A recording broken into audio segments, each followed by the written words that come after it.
it's not the commonest of topics, and I Okay, think it is good. the person who dreamed up this topic actually knows that we in transplantation do a lot by way of prophylaxis.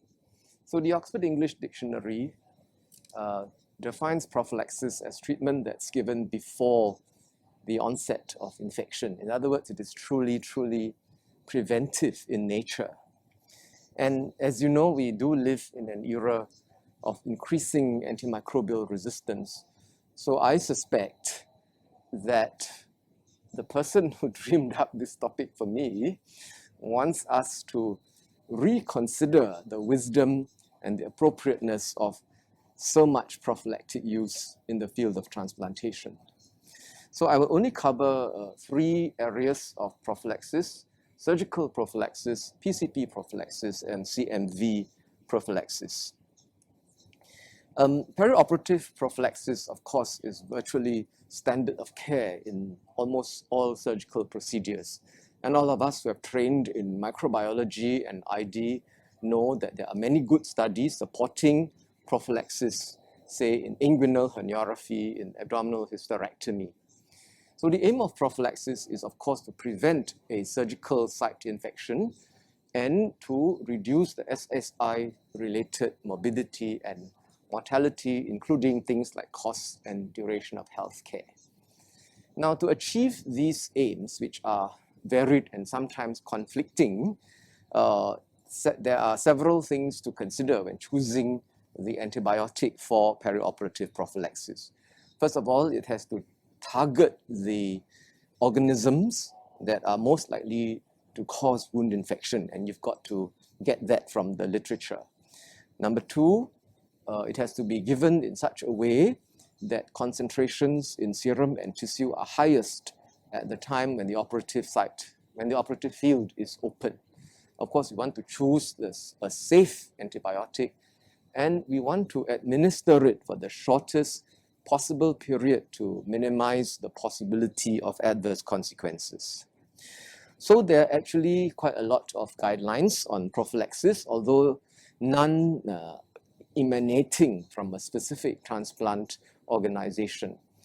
This is a document, this is a section that I clipped from a very big document endorsed by distinguished international bodies like SHEA and IDSA, and this is a section on transplant surgery.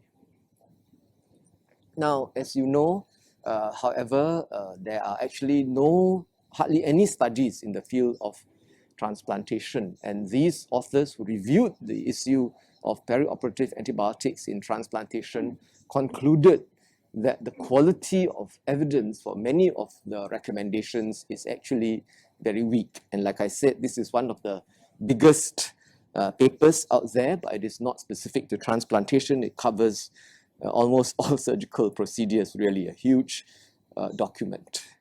So does it work at all in the field of transplantation? Well, if you dig into the literature, you actually have to go back many, many years because there are no RCTs, and to find patients who did not receive perioperative antibiotics requires us to actually go back to an era when we were all in primary school, I think. So these surgeons at the Cleveland Clinic were performing renal transplants without antibiotic prophylaxis, and out of 89 transplants, there were 9 wound infections, so about 10%. And then they decided to give their patients surgical prophylaxis, and this is the regimen that they chose, and they had only 1 wound infection out of 90 transplants. So I think this is as good as it gets, and it's obviously a before-after study, and I think it's an old paper. The definitions of SSI were all not standardized. Fast forward many years, and this is about the next best study that I could find. Again, only a before-after study. This comes from the Spanish, and basically they switched from cafazolin to augmentin for liver transplant peri-op prophylaxis. There was no difference. Augmentin did not improve the SSI rates. And in fact, on multivariable analysis, the only risk factor for SSI was exposure to antibiotics pre-liver transplant. Well, we can then ask ourselves, what harm can it do? After all, there are tons and tons of data outside the field of transplantation, good RCT type of data, indicating that prophylaxis would be useful. So these investigators actually tried to address this problem. And again, this is a very old paper, but very cleverly they went to recruit patients coming in for elective surgery. Of course, they had to exclude people who were known to have C. diff or who had diarrhea in the recent past. And they collected stools and cultured for C. diff on the day before transplant and then at these time periods after. And you can see from the results table that no matter which antibiotic was used, first, second, or third generation cephalosporin or one of the anti-pseudomonal penicillins, a percentage of the patients, of the surgical patients, would culture out C. diff from the stools after transplant. And again, a proportion of these C. diff isolates would be toxin producing. So you can actually get C. diff out of a person's stools when they were not carrying it with just one dose of an antibiotic. As if to cement this data, these other investigators looked at all the surgical, post-surgery patients with C. diff, and of course there were many exclusions. But what they found was that people who developed C. diff after surgery had received about 4,000 minutes of perioperative prophylaxis. And if you divide that, it's about 72 or 73 hours. Whereas those surgical patients who did not develop C. diff after surgery had received about half that duration of peri-op antibiotics. So again, you by right should not prolong unnecessarily the perioperative prophylaxis. Now let's fast forward to the modern era when we can try to look at some microbiome studies, and unfortunately again there are no data in transplant patients. But this paper on bariatric surgery I suppose comes quite close. We do have heart failure, heart transplant waiting list patients on LVAD who are being considered or have undergone bariatric surgery.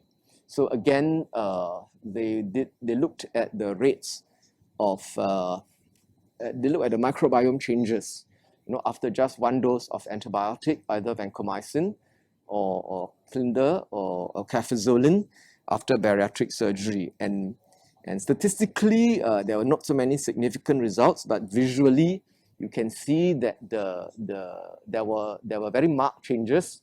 The ratio of firmicutes to bacteroidetes, for example, fell by quite a lot. So I move now to PCP, and once again, we live in an era of PCP prophylaxis, right? We've all grown up in an era of PCP prophylaxis, and to find the data which showed that PCP prophylaxis actually worked, again, you have to go back many years to this paper from the Karolinska, where they looked at a series of their own kidney and kidney pancreas transplant. So in the earliest of days, they actually did not use PCP prophylaxis, and there was a rate of PCP of 3.7% in their population. That's 8 people out of 300 over, and the mortality was 50%. Half of those who contracted PCP actually died. And what they did was to institute Bactrim as PCP prophylaxis in the next 161 cases, and there were 0 cases of PCP. So very interesting, very powerful data in support of PCP prophylaxis.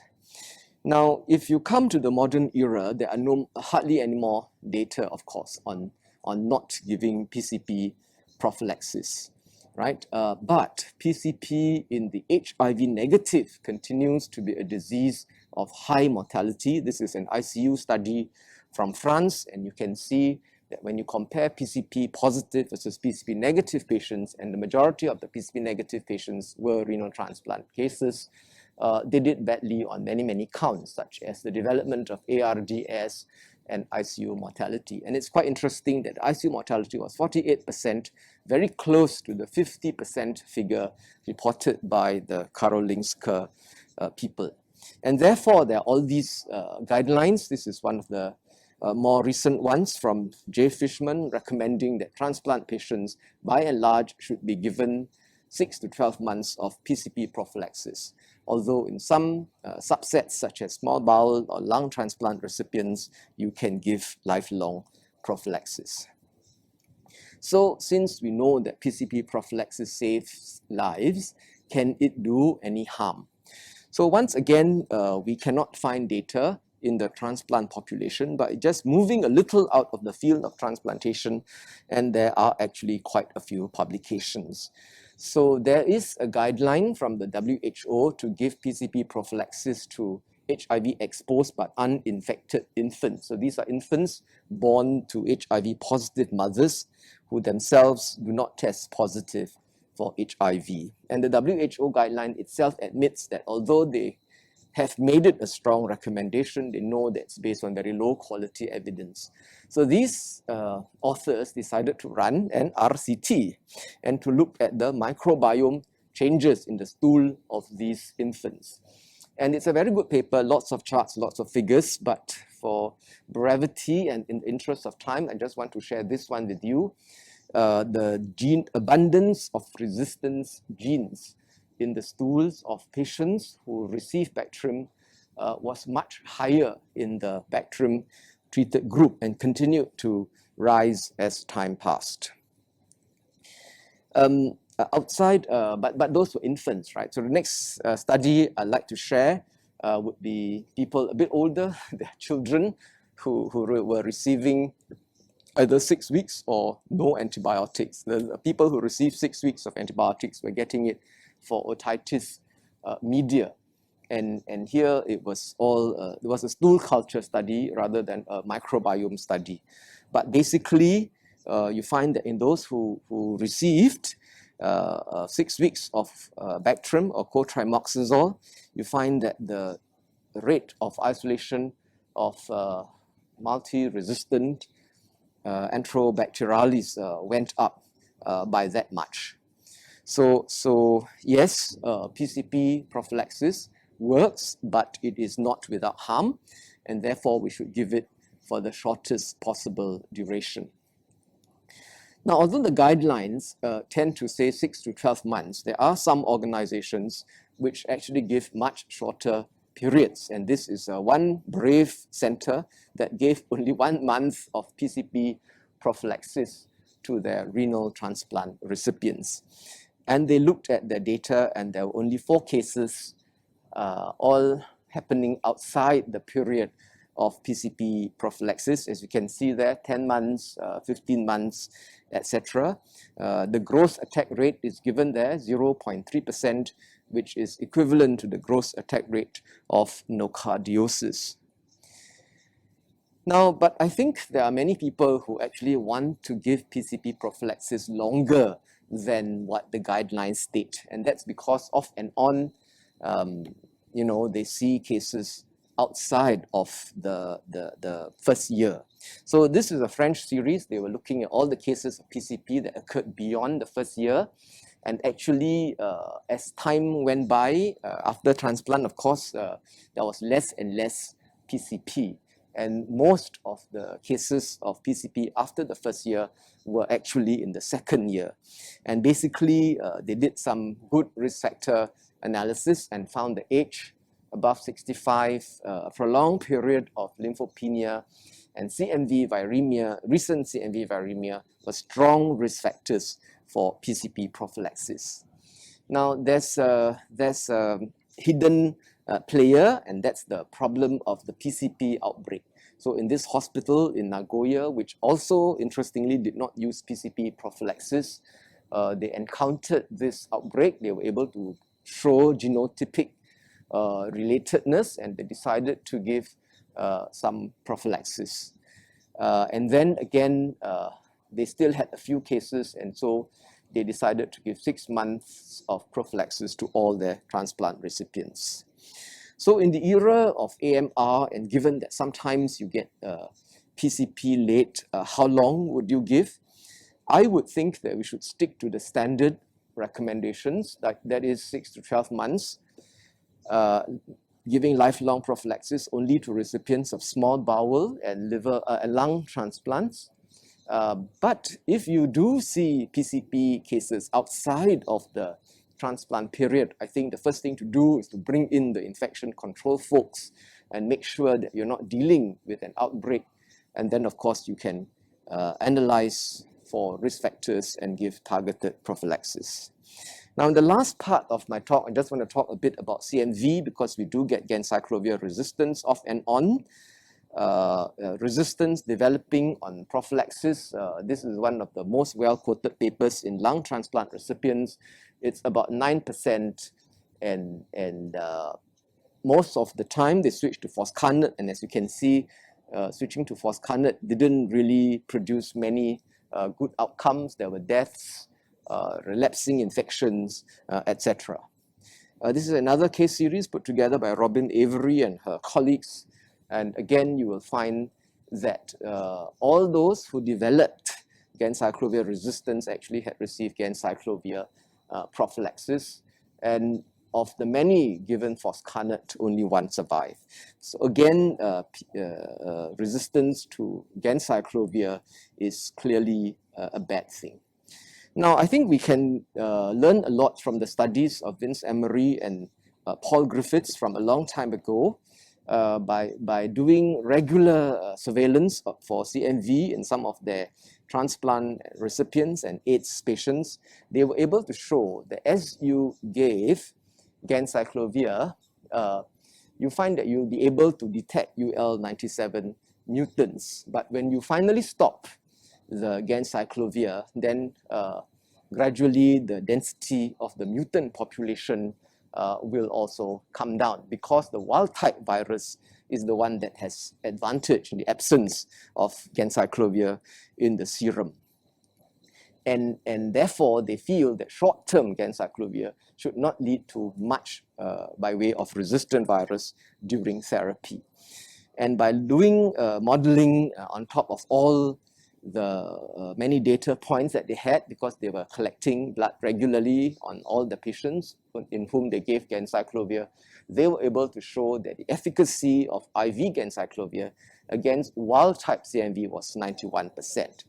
But oral ganciclovir was not really able to control the development of mutant strains. And by oral ganciclovir, I'm referring to Simavine.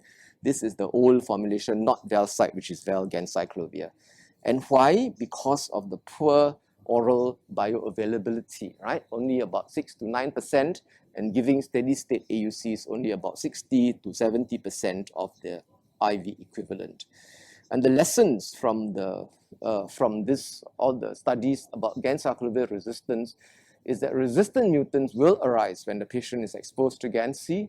Resistant mutants will, however, lose out when you stop ganciclovir, and it is suboptimal dosing that promotes the growth of resistant strains. So you should dose strictly by creatinine clearance and not by FPC. So the prevention of infection, of course, there's no silver bullet. We should think of vaccination. We should think of good infection control. For our patients, there's a need to educate them on safe living habits. And perioperative surgical prophylaxis is only a small part of all that we can do, of the multifaceted approach that we should be developing. Thank you very much. I'll be happy to take questions. If, maybe I can start off with the first question, Pan Hock. Yeah, sure. There are some centers that use prophylaxis way beyond, say, the renal transplant. They use lots of prophylaxis and including expensive stuff like atovaquone way beyond first 6 months, 1 year. What is your take on the role of that? Because many of them are doing that on the basis that the rates are very high in this subset. You talk about lymphopenia. Are there other factors we should consider to kind of like justify the need for those drugs in those who are on Bactrim or atovaquone? Yeah, I think Obviously, the concern is Bactrim, right? Because it is an antibacterial agent that could be useful in other infections. And as shown by some of these studies, an agent like Bactrim can actually promote resistant Enterobacteriaceae. I actually don't know what the data are for etovaquone, and we would have to dig into the literature for that. But I think the French study that I shared is instructive. So if you are indeed very nervous for your patient, then I think you can prolong prophylaxis or recommence prophylaxis in certain instances. Like there is this CMV PCP interface, for example. So I think if a patient has had CMV and you feel that the risk of PCP is quite high, you can give PCP prophylaxis for 3 to 6 months after that. Or when the patient becomes lymphopenic for whatever reason, you can again consider PCP prophylaxis. So I'm not sure that we should make it a blanket rule. Yeah, and you should always monitor your rates so that you actually know that you're acting on real rates and not fear. Thank you very much, Van Hock, for that question. We have one more question. This is anonymous. Do you think there are non-PJP benefits for Bactrim in transplant patients, maybe in the prevention of nocardiosis? Yes, very interesting. It's often said that you can get, because Bactrim has many effects, right? Many good activity against Salmonella, Listeria, and Nocardia, and it is therefore a very, very useful prophylactic agent. I think the main use will be in the people who are D plus R minus for toxo as well, because their Bactrim would clearly protect against primary toxo infection. As for Nocardia and Listeria, actually the rates are quite low. There are, on the other hand, many case reports and case series of Nocardia which have occurred despite Bactrim prophylaxis. So I think a formal study may be needed, but it's a very rare disease, so it has to be multi-center.